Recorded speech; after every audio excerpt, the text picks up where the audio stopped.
untuk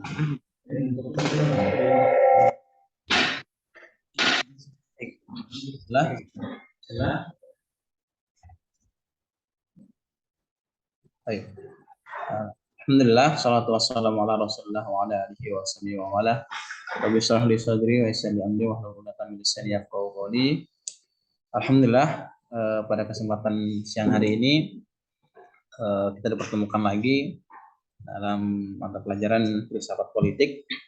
Perkenalkan rekan-rekan semuanya, siang hari ini saya ingin coba mempresentasikan tentang terkait pemikiran politik dari Muhammad Nasir yang sudah tidak asing lagi bagi kita. Beliau juga salah satu tokoh pahlawan nasional. Nah, kita coba lihat terlebih dahulu. Hari ini, ketika kita lihat fenomena-fenomena yang ada, banyak yang mengatakan bahwasanya pembahasan agama itu tidak harus dipisahkan daripada pembahasan agama dan negara harus dipisahkan, atau dalam artian tidak bisa disatukan. Di sisi lain, ada yang mengatakan bahwasanya negara dan agama adalah kesatuan yang saling berhubungan dan tidak bisa dipisahkan. Nah, inilah yang kemudian membingungkan bagi kita, dalam artian sebenarnya apa hakikat hubungan negara dan agama. Nah, dalam hal ini ternyata di Indonesia banyak sekali penelitian ataupun pemberitaan, bahkan dari Ketua Muhammadiyah sendiri mengatakan Indonesia ini dikatakan bukan negara agama, bukan negara sekuler, jadi masih saling timbang tindih informasinya. Banyak kita lihat tuh dari jurnal-jurnal yang ada masih banyak membicarakan sampai tahun-tahun ini tentang relasi agama dan negara, perspektif Ibnu Khaldun, perspektif dari ulama-ulama kita. Nah, sehingga ini coba untuk kami bahas tentang pemikiran hubungan negara dan agama itu sendiri. Nah, dalam politik Islam, ini karyanya Marzuki Wahid dan Romandi, ternyata di dalam politik Islam itu ada teori yang disebut dengan paradigma hubungan Islam dan negara, di mana di situ ada 3 teori. Yang ada 3 teori. Yang pertama nama integralistik, di mana agama dan negara adalah satu kesatuan yang tidak bisa dipisahkan, yaitu terintegrasi antara negara dan agama. Yang kedua, ada hubungan yang namanya simbiotik. Simbiotik itu gimana? Yaitu hubungan timbal balik yang saling membutuhkan. Jadi negara butuh agama, dalam artian negara itu mengayomi agama, dan agama dan negara juga butuh agama untuk sebagai penasihat daripada negara itu sendiri. Dengan paradigma yang ketiga muncul dari paradigma sekuler, yaitu disebut dengan sekularistik, di mana paradigma ketiga ini yang menganjurkan pemisahan agama atas negara, serta pemisahan negara atas negara lagi, sehingga terdikotomi antara agama dan negara. Negara berdiri sendiri di ruang publik, dan sedangkan agama dibiarkan duduk sendiri di ruangan private, seperti itu. Nah, bagaimana perspektif para tokoh-tokoh ulama-ulama kita, termasuk para tokoh-tokoh terkemuka? Ibnu Khaldun mengatakan bahwasanya agama itu merupakan fondasi bagi berdirinya negara. Jadi sehingga sebuah negara itu harus berlandaskan oleh agama itu sendiri. Dalam kitab Muqaddimahnya, Muhammad Nasir, yang ini tokoh yang akan kita kaji nantinya, beliau mengatakan keterlibatan agama dalam sistem negara menjadi sebuah keharusan. Jadi sebuah negara itu harus ada landasan agama, atau harus ada campur tangan agama di dalamnya. Berbeda dengan tokoh terkemuka juga, ini salah satu rektor dulu di Paramadina, Nur Khalis Majid, mengatakan ya beliau menempatkan agama di ruang private dan urusan negara di ruang publik. Sehingga beliau mengatakan oke, Islam itu yes, tapi partai Islam no. Sehingga Islam tidak boleh berpolitik menurut beliau. Nah, sehingga pada pembahasan kali ini kita akan coba teliti lebih mendalam dengan perspektif Muhammad Nasir.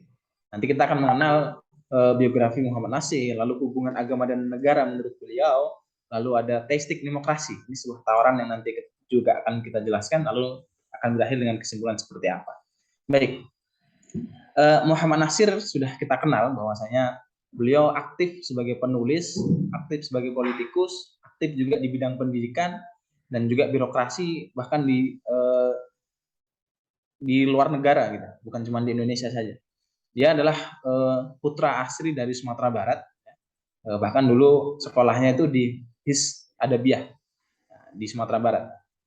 Itu lalu melanjutkan sekolahnya itu di Bandung ya, di Persis. disitulah beliau banyak mengkaji dengan Hasan di situ. Nah, karya-karyanya apa? Karyanya banyak. Jadi beliau tuh dulu semenjak dia di Padang sudah aktif menulis. Nah, karya-karyanya itu bahkan di majalah-majalah seperti Panji Islam, Pada Masyarakat, Al-Manar itu sudah banyak dikeluarkan. Tapi yang lebih banyak lagi ketika beliau bergabung dengan Pembela Islam dan An-Nur di Bandung.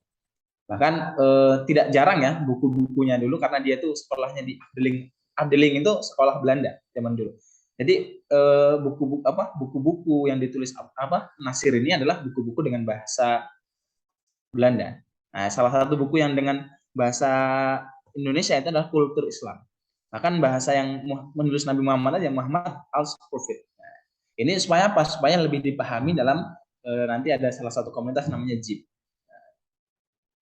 Komunitas pemuda seperti itu. Nah, ini sedikit karir beliau di dunia politik. Nah, sebenarnya beliau banyak ya di pendidikan ada, di penulisan juga ada, di akademi, tapi kita akan lebih fokus kepada bidang politik. Di tahun 1928 sampai 1938, beliau itu menjadi ketua JIP. Ini sebuah organisasi pemuda di Bandung waktu itu. Nah, itu beliau bergabung sebagai ketua bahkan di umur yang masih muda, beliau sudah menjadi perwakilan Partai Islam Indonesia dari Bandung. Itu di usia yang sangat masih muda. Nah, lalu di tahun-tahun kemerdekaan Indonesia, bahkan beliau diangkat menjadi ketua Masyumi waktu itu. Nah, ini salah satu partai Islam, yaitu Masyumi itu adalah sebuah singkatan ya, Majelis Syuro Muslim Indonesia. Kalau nggak salah seperti itu. Nah, lalu di tahun 50, beliau diangkat menjadi Perdana Menteri. Ini salah satu karir tertingginya beliau di Indonesia waktu itu adalah menjadi Perdana Menteri. Bahkan juga menjadi Menteri Penerangan setelah itu. Bahkan juga beliau dikenal dengan sangat-sangat terkenal dengan mosi integralnya. Nah, ini yang tidak perlu kita bahas lagi ya, sudah terkenal beliau dengan mosi integralnya. Di tahun 51, beliau juga ternyata diduga ya atau diasumsikan oleh beberapa kalangan bahwasanya beliau itu bukan bergabung, maksudnya diklaim memberontak pada pemerintahan Indonesia waktu itu di pemerintahan Soekarno, yaitu disebut dengan PRRI, Pemerintah Revolusioner Republik Indonesia. Jadi dianggap memberontak, akhirnya dia dipenjara itu sampai tahun 66 bahkan waktu itu. Nah, di tahun 66 ketika beliau sudah dibebaskan di masa-masa Soeharto di Orde Baru itu, nah ternyata beliau juga aktif lagi di bidang politik. Bahkan dia menjadi perwakilan Indonesia di Rabitatul Alam Islami. Ini salah satu majelis ulama besar dunia ya. Ini di Mekah waktu itu pusatnya. Sekarang kalau tidak salah di Kuwait ya, seperti itu kalau nggak salah.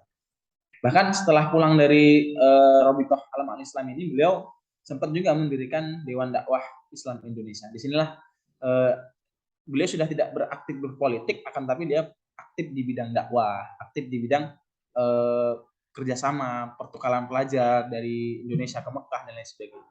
Bahkan banyak tokoh-tokoh yang terlahir dari aktivitas-aktivitas pertukaran pelajar yang dikirimkan Nasir ke luar negeri. Nah, lalu kita akan sedikit membahas bagaimana pemikiran Muhammad Nasir. Apa pandangan Muhammad Nasir tentang Islam? Ini cukup menarik ya. Di bukunya Iqbal dan Nasution itu ditulis pemikiran politik Islam. Beliau mengatakan Islam adalah agama yang lengkap mengatur seluruh kehidupan manusia, termasuk politik kenegaraan. Sehingga Islam tidak mengenal pemisahan antara agama dan politik. Nah, ini pandangan yang cukup lurus dari Muhammad Nasir. Lalu bagaimana pandangan tentang negara menurut Muhammad Nasir? Dikutip oleh Lukman Hakim di buku Jejak Perjuangan Para Tokoh Muslim, dia mengatakan bahwa negara tidak perlu perintah didirikan oleh Rasul. Tetapi yang perlu ditekankan oleh Rasul adalah patokan-patokan untuk mengatur negara supaya negara menjadi subur dan kuat, serta menjadi wasilah bagi tercapainya tujuan hidup. Nah, inilah yang ditekankan, sehingga negara itu sebenarnya sudah ada, akan tapi patokan-patokan harus di dalamnya yang harus disesuaikan dengan agama itu sendiri. Nah, jadi menurut Nasir, jadi Islam ya ataupun negara itu harus saling berhubungan, simbiotik kalau dalam paradigmanya. Nah, ini salah satu statement yang beliau langsung keluarkan sendiri dalam bukunya Kapitas Lekta. Agama membutuhkan negara untuk apa? Untuk menjaga supaya aturan-aturan dan patokan-patokan itu dapat berlaku. Sebaliknya, negara juga membutuhkan agama untuk apa? Agar menjadi lebih kuat dan bisa menjadi wasilah yang sebaik-baiknya untuk mencapai tujuan hidup manusia dalam sebuah negara itu. Beliau mengatakan itu udah atas dalil dengan surah Al-Dariyat ayat 56, wa ma khalaqtul jinna wal insa illa liya'budun. Bahwasanya tujuan manusia diciptakan itu memang untuk beribadah. salah satu wasilah beribadah itu dengan bernegara tadi. Lanjut. Ini salah satu kutipan yang kami ambil dari pidatonya Muhammad Nasir di Pakistan. Ya, waktu itu salah mewakili Indonesia di Institute World Affairs. Gimana baca Affairs ya? Pada tahun 52, beliau mengatakan dalam terjemahannya, Indonesia tidak memisahkan agama dari negara. Dengan tegas Indonesia menyatakan percaya pada Tuhan Yang Maha Esa jadi tiang pertama dari Pancasila. Ini di depan para negara-negara lain, dia dengan tegas mengatakan Indonesia ini tidak memisahkan agama dari negara karena dasar negaranya saja sila pertamanya adalah ketuhanan Yang Maha Esa. Ini pidato ketika di Pakistan. Lalu bagaimana kalau memang Indonesia ini tidak memisahkan agama dan negara? Nah, ini sebuah tawaran dari Muhammad Nasir. Dia menawarkan teistik demokrasi. Apa itu teistik demokrasi? Teistik demokrasi itu konsep demokrasi yang berlandaskan ketuhanan. Ya. Dalam artian nilai-nilai dalam agama yang bersifat ketuhanan itu dibawa ke dalam sistem bernegara. Aplikasinya gimana? Ya aplikasinya sistem dengan pengambilan keputusan dalam parlemen dengan basis surat. Jadi tidak murni demokrasi, tapi demokrasi yang masih berbau-bau nilai-nilai ketuhanan atau nilai-nilai agama di dalam. Jadi nggak bebas demokrasi seperti di Barat yang benar-benar pengambilan keputusan itu dengan voting dan lain sebagainya. Tapi lebih kepada syuro. Gitu. Dalam arti tidak semua persoalan yang harus dibicarakan dalam parlemen dan sebagainya. Nah seperti itu. Ini akan menggunakan demokrasi di Indonesia dan demokrasi di luar Indonesia sehingga disebut oleh Nasir tawarannya adalah dengan teistik demokrasi, konsep demokrasi tapi masih berlandaskan konsep ketuhanan seperti itu. Ini salah satu pernyataannya kami lihat di tentang demokrasi dan teokrasi. Kata Nasir apa? Demokrasi Islam itu adalah suatu pengertian dan suatu paham yang mempunyai sifat-sifat tersendiri. Islam bukan demokrasi 100%, tapi bukan pula teokrasi 100%. Nah, Islam itu ya Islam, ya, seperti itu. Jadi ya nggak seperti Barat yang demokrasinya full 100%, juga tidak seperti mengharuskan teokrasi yang 100% juga. Nah, teokrasi itu lebih kepada apa Ustaz ya? Bukan ya? Teokrasi itu institusi gereja. Institusi gereja ya seperti itu. Nah, apa? Lanjut. Jadi gimana kesimpulan daripada pemikiran Muhammad Nasir ini? Maka dalam pandangan Muhammad Nasir, Islam ini memiliki hubungan yang simbiotik atau simbiosis dengan negara. Beliau selalu ingin menangkal daripada perkataan atau argumen-argumen yang ingin memisahkan agama dan negara di Indonesia khususnya.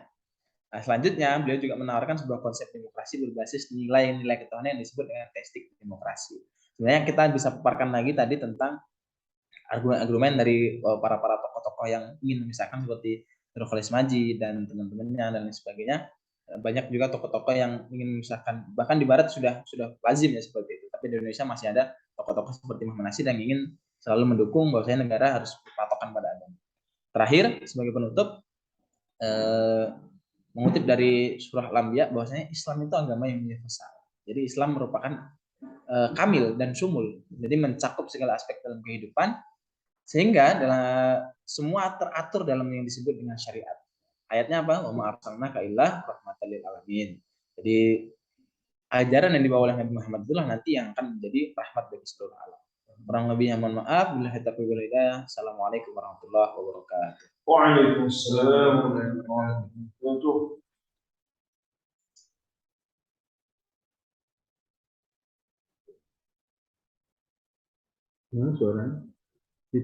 Terima kasih ya kepada Ustadz Mukid. Pertama, sekali lagi saya nasihatkan untuk semuanya ya, jangan bernafsu untuk beropini ya. Antum itu belum sah sebelum menjelaskan tentang literatur tentang Ibnu Katsir tentang M. Natsir itu apa saja. Ini enggak ada nih di daftar pusakanya. Antum ngomong macam-macam itu kan enggak ada rujukannya. Saya artikan kalau belum ada rujukannya itu antum belum ngomong, itu ngomong-ngomong saja. Gitu. Makanya tolong nanti untuk semuanya atau untuk diperbaiki ya. Setelah judul ya terus muncul tokoh itu nomor 1 Yang saya kejar itu adalah soal buku-buku beliau. Tadi bagus ya ditunjukkan, ada 47 buku beliau. Coba diklasifikasi. Dari 47 itu apa ya Pak? Bicara tentang apa itu loh? Oh, tentang apa? Banyak loh apa gagasan beliau yang cukup mewarnai Indonesia. Yang sekarang diklaim oleh PDI, misalnya negara Kesatuan Republik Indonesia itu gagasan M. Natsir. Kalau kita menyebut namanya apa, Bapak NKRI itu jujur beliau. Itu kan antum tahu nggak ceritanya, mosi integrasi. Itu kan Ya. ada gagasan federasi kan, sudah lahir praktek pemerintahan federasi itu apa, Indonesia Serikat itu kan. Ada mosi ketika beliau jadi Perdana Menteri ya, maka muncul mosi integrasi negara kesatuan Republik Indonesia itu kan diklaim oleh PDIP. Itu di situ. Baru yang kedua ya setelah diklasifikasi 47 buku itu bagus ya data awalnya. Buku-buku 47 itu apa? Gak apa-apa antum tuangkan di daftar pustaka itu. Kayak antum Kemarin hanya cerita M. Nasir punya 47 buku. Bukunya apa saja nggak dijelaskan ya kayak dongeng 1001 malam itu kan siapa itu. Saya itu memang sengaja merangsang apa memprovokasi antum. Coba digeluti betul. Kalau antum ingin menekuni M. Nasir ya digeluti buku-buku beliau. 47 buku itu loh, antum menjadi ahli M. Nasir kan begitu. 45 tapi kayaknya nggak bahas politik semua. Enggak apa-apa, dituangkan aja dulu. Kalau memang dipilih dari 47 itu kira-kira yang bicara yang politik itu apa? Nah, terus politik itu kan ada temanya, ada judulnya. Cara pemikiran politik M. Natsir itu umum lah. Beliau itu agak fokus di masalah apa. Kan nanti kalau antum apa namanya mencoba membaca buku beliau yang lain itu akan kelihatan gagasan besar beliau itu di situ dan ada makanya nanti ada yang kelima itu konteks dan implementasinya. Bisa konteks implementasinya itu ketika beliau jadi Perdana Menteri, implementasinya bisa saja sampai hingga sekarang justru menjadi sebuah alternatif. Sekalipun saya selalu harus dibedakan ya antara pernyataan politik itu dengan pernyataan akademik. Pernyataan politik ada yang mengatakan bahwa negara kesatuan itu adalah final. Itu pernyataan politik. Akademik gimana, Ustaz Mukid? Negara kesatuan air itu namanya final. Benar nggak secara akademik? Akademik, ya negara Indonesia adalah negara kesatuan Republik Indonesia. Bukan, pernyataan bahwa negara kesatuan NKRI itu adalah harga mati. Itu pernyataan politik atau pernyataan akademik? Politik lah. Politik. Pernyataan akademik seharusnya gimana? Menurut antum? Indonesia merupakan negara dengan Salah. Pernyataan akademik itu sistemnya apapun itu ada kelebihan kekurangan. Ilmuwan itu posisi di situ bukan seperti politisi gepeng ra gepeng melu. Nggak bisa begitu. Ilmuwan itu misalnya sistem negara Pancasila itu final, itu politik. Tapi kalau akademik itu kita harus bisa menjelaskan bahwa itu ada kelebihan kekurangannya. Oke ya. Makanya tolong tadi setelah antum dari 47 itu dikumpulkan, mungkin yang terbanyak apa dari beliau? Itu kan nggak apa-apa untuk mukadimah di Kapita Selekta mungkin. tentang 45 atau 47 itu 45 ya, 45 buku itu tentang dakwah. Terus tentang apa lagi? Apa Tentang dijelaskan di pendahuluan beliau itu. Baru bicara soal politik itu buku-buku terkait dengan judul-judul. Terus ditelusuri lagi, antum bicara tentang apa namanya, ditelusuri ya, kemudian ditelusuri lagi apa yang menjadi gagasan besar beliau.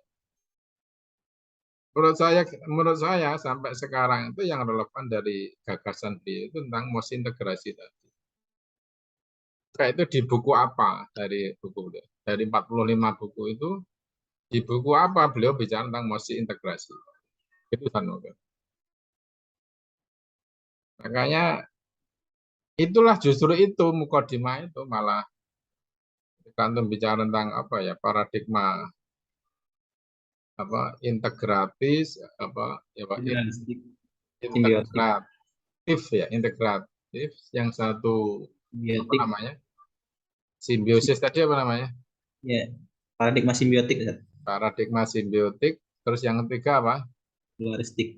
iya itu konteksnya Natsir diposisikan di apa Itu di politik Islam, Ustaz, dalam ya konsep makanya dalam itu mending lah ketika anda bicara tentang M. Natsir ya bicara dimulai dari 45 buku itu nggak apa-apa sih nyinggung-nyinggung itu kan tapi yang rodok bingung tadi yang awal tadi membingungkan tentang apa tadi lo antum baca Google ya orang bingung enggak, Ustaz, ini baca bukunya Ustaz Tiar, Ustaz. Hah? Baca bukunya Ustaz Tiar. Lah ya hubungannya dengan M. Natsir apa Beliau kan cukup banyak mengenal, Ustaz. siapa itu Tiar Anwar Bakhtiar sama Lukman Hakim. iya tapi korelasinya dengan lo kalau antum baca bukunya 45 M. Natsir itu nggak bingung yang saya maksud itu Ustaz. Dadak menggok apa cara orang jalan tuh menggok itu coba saya teruskan ketika bicara M. Natsir itu kalau memang ada sumbernya langsung ke beliau aja jangan cari yang lain-lain dulu kalau belum ada sama sekali baru kita nyari itulah yang disebut dengan rujukan tambahan atau pendukung sehingga antum tuh diskusinya langsung sama M. Natsir melalui apa melalui bukunya beliau jangan pakai Bahtiar malah membingungkan belum baca banyak bukunya M. Natsir kok bingung kesimpulannya tadi kayak apa tadi mengutip pendapatnya siapa Muhammadiyah siapa tadi yang awal-awal tadi loh itu bahas awal-awal tadi apa Ustaz? Mana Ustaz yang tentang eh, paradigma tadi, Ustaz? Bukan yang awal yang bingung-bingung tadi loh Ustaz. Bentar ya di awal-awal coba antum cari yang di awal-awal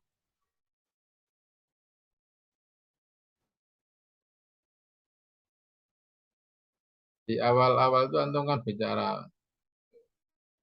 bingung baca saja antum ketemu duluan ya apa seputar Bahtiar tadi ya tapi ada screenshot tentang apa namanya tadi ada apa di ini ya nah ini loh ini kan ini nggak bisa dipertanggungjawabkan ini bentar. Ini Ustaz. Antum stop screen-nya belum ya halo Ustaz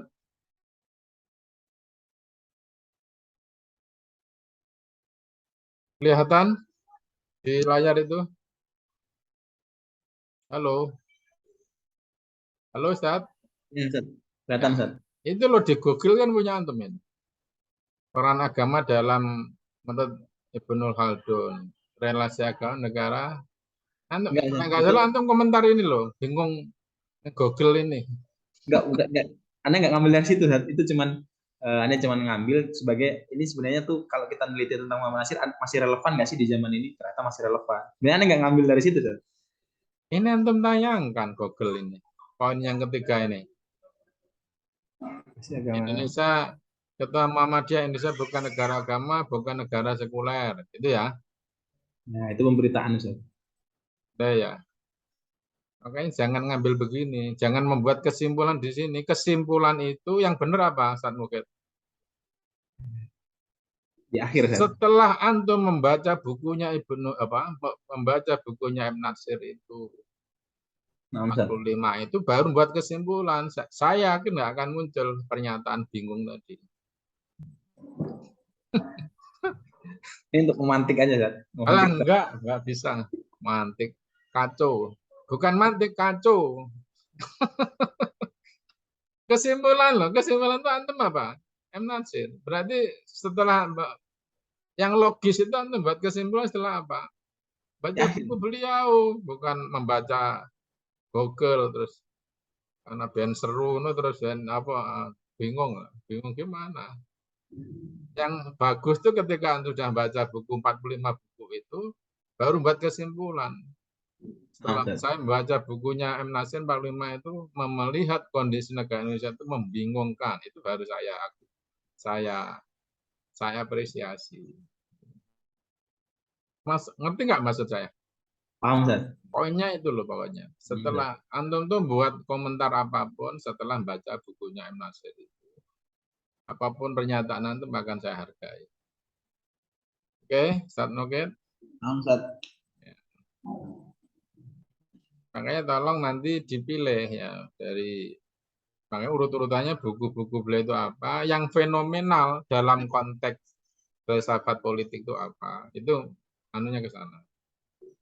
Yang fenomenal itulah sehingga kita ambil gagasan utama M. Natsir dalam hal apa, mosi integrasi atau soal yang fenomenal itu perdebatan M. Natsir dengan siapa Soekarno tentang dasar negara, itu juga bagus.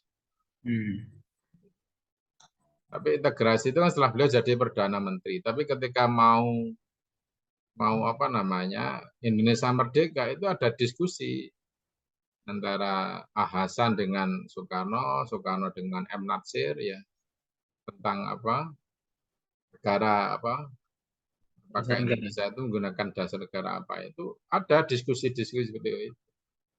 Tadi ada dua tentang dasar negara, atau yang kedua dengan mosi integrasi itu. Coba itu dipilih, jangan karena ini S2 sudah mulai agak fokus. Terus setelah misalnya antum kita ambil aja salah satu misalnya mosi integrasi, masalahnya di mana? Jadi coba digali ya dari literatur beliau, baru nanti akan coba dalam konteks apa dan implikasinya bagaimana gagasan beliau itu bisa diuji dengan literatur yang lain, atau yang kedua dengan kondisi real hari ini, atau dalam kondisi ketika M. Natsir jadi Perdana Menteri dulu itu kayak apa. Itu. Memang ketika sudah berbicara tentang konteks dan implementasinya, itu tidak cukup hanya bukunya M. Natsir, ya. Tapi antum juga akan menggunakan literatur-literatur yang lain. Butuh ya, butuh penerjemah pemikirannya M. Natsir itu melalui literatur yang lain. Tolong ini kesimpulan saya ya sebagai dosen ya, penguji belum waktunya sebagai dosen. Ini antum belum sah ya bicara M. Natsir kalau daftar pustakanya belum ada, termasuk yang lain-lain ya. Tolong nanti diperhatikan betul. Ada yang ingin disampaikan? Saat mungkin yang lain bisa ya, nanti yang lain tolong diperbaiki termasuk saat mungkin. Ya antum tuh masih muda saat mungkin jangan kenceng dulu ya. Anu begini ini untuk pemantik jangan. Ikuti aja. Antum tuh kalau sudah membaca 45 bukunya M. Natsir dan antum itu sudah saya hormati. Sudah salah ngeyel. Ngajak, oh ya saya baca, penting saya ikut aja 45-nya bukunya. Kebetulan yang antum bahas orang Indonesia dan saya kenal betul tentang beliau, tentang lekuk-lekuknya beliau.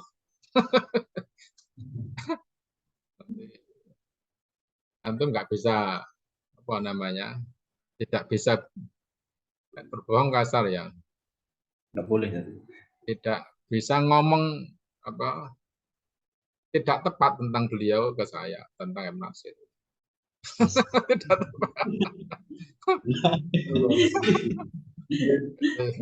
Nanti penelitian bareng, Ustaz. Tapi memang penting membahas MNASir luar biasa. Coba tentang Kartosuwiryo itu kan hitam sekali, kan gelap sekali. Coba dibahas saja. Karena ini realitas politik di Indonesia. Dan itu selama ini kan seorang pemikir itu baik atau jelek itu kan sesuai dengan tafsir penguasa. Kalau dalam konteks kiri itu misalnya Sahrir ya. Sahrir itu orangnya kecil. Nggak punya partai. Namanya partainya itu partai kayak sosialis ya. Itu cukup besar pengaruhnya. Dia nggak punya massa, tapi cukup besar pengaruhnya di pemerintah. Dia pernah jadi Perdana Menteri, padahal partainya kecil ya. Terus nanti lahir kayak Idham Khalid, jadi wakil Presiden Pak Harto itu dulu kan pernah menjadi Menteri Luar Negeri, itu partai sosialis. Terus Sumitro Djayadikusumo, bapaknya Prabowo bapaknya Prabowo itu juga orang PSI. Tapi diakui oleh siapa? Sekarang nggak punya massa, tapi dipakai oleh Pak Harto untuk menjadi menteri ekonomi. Itu masih banyak contoh dan saya kira bagus ya bicara soal politik, bicara tentang tokoh-tokoh penting di Indonesia. Termasuk Pak Karno pun saya kira perlu kita kaji secara mendalam ya misalnya. Upaya misalnya ingin mengganti Pancasila sesuai dengan rumusan Pak Karno itu. Sebagai ilustrasi, ini salah besar.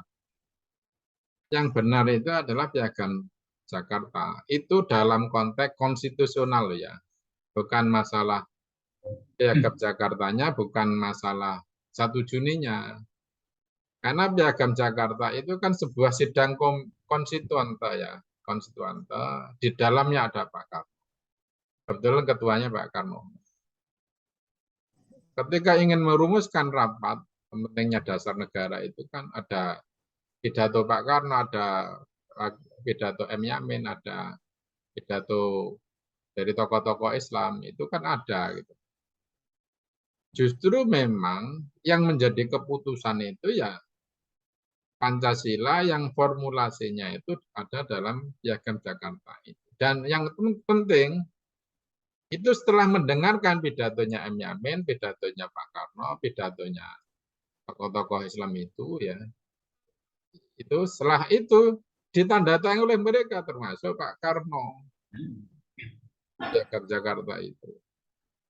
Kayak 1 Juni itu salah, rumusannya pun salah redaksinya. Karena Pak Harto kalau kita kembali pada Pancasila sesuai dengan 1 Juni itu salah satu gagasan Pak Karno.